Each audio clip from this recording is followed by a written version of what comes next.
Every day we are getting closer to a third world war. Every day we watch as global problems intensify. The economic crisis is worsening continually. The markets are plummeting with the price of petrol. The crisis in China, the situation in Greece. The outbreak of a conflict between the two Koreas is already visible on the horizon, owing to the growing tension between them. The North Korean regime of Kim Jong-un has launched a new missile, which has made the United States send a nuclear warship to South Korea. Added to this is the recent closure of an industrial complex shared with South Korea, heightening even further the tension. The US government is planning to install an anti-missile defense system in South Korea, which has not pleased China and Russia, negatively affecting further the diplomatic relations between them and the US. Syria. Despite the possible ceasefire agreed between the parties involved in peace negotiations, Saudi Arabia has proposed to the US that it send land troops, led by the US government, to Syria, which would be interpreted by Iran and Russia as an invasion of the country, which without doubt could raise the Syrian problem to greater heights. We must remember that Saudi Arabia is the enemy of Iran, with both countries in confrontation over the conflict in Yemen. In this context, if the Saudi country sends troops to Syria, it could produce clashes between their troops and those of Bashar al-Assad. And we must remember that not only is al-Assad a critical ally of Iran and Russia, but that in the ranks of the Syrian army are troops from Iran and even, according to rumors, Russia. We can too well imagine the conclusion of such an incursion. Venezuela is another possible place where sooner rather than later a new conflict will break out. Not just because of its incessant economic crisis, now also a food crisis, but also because its parliament is under the majority control of the opposition, which is going to cause numerous confrontations with the government of Nicolas Maduro. All of this will provoke a war of a domestic nature, and later international, once the US decides to enter the conflict under the auspices of defending the rights and liberties of the Venezuelan people. Russia and China could enter into such a conflict as well, given their close commercial relationship with Maduro's government and its petrol. We must not forget that Venezuela is the country with the highest number of petrol reserves in the world. All of these conflicts and tensions, together with other issues like the war in Ukraine, the refugee crisis in Europe, the world economic crisis, are putting the world's principal powers in conflict. Powers that, as we already know, operate as puppets of the economic and financial elite and its determination to provoke this new world war, to achieve its ultimate goals, just like they have with the previous two world wars.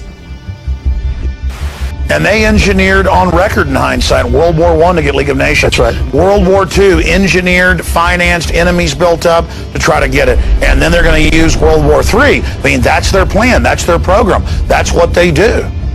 That's right. Our problem continues to be not knowing when this international genocide will occur, what day, and if it will be this year. But if there's something we should have clear, it is what we must do to try and avoid this catastrophe. And the best way to find that clarity is to take a look at the newspaper archives of our history and realize that what has always happened in these cases has been a revolution, an uprising. And I don't mean that this need involve following ancient tradition, but what other options remain? Passive protest? Another one of thousands that happen and that do not yield the results we need?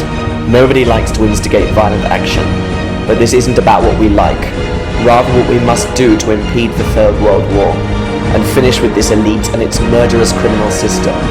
A revolution that involves taking over the parliaments and forcing our politicians to destroy all nuclear weapons.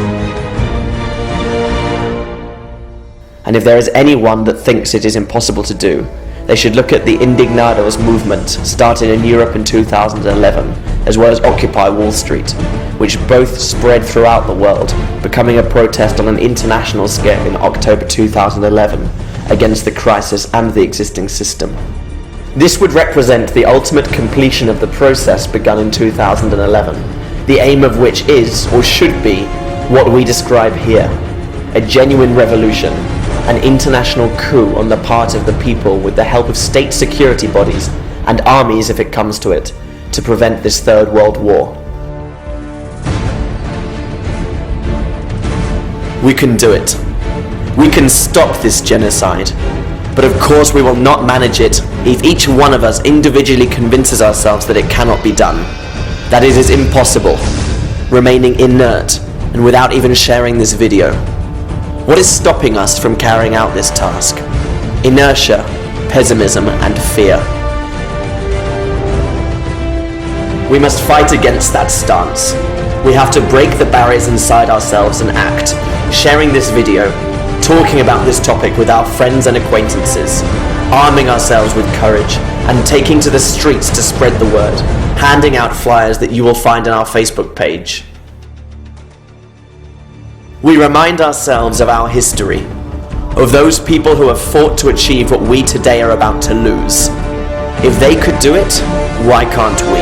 With all of the technologies available to us, putting us in contact with people all around the world.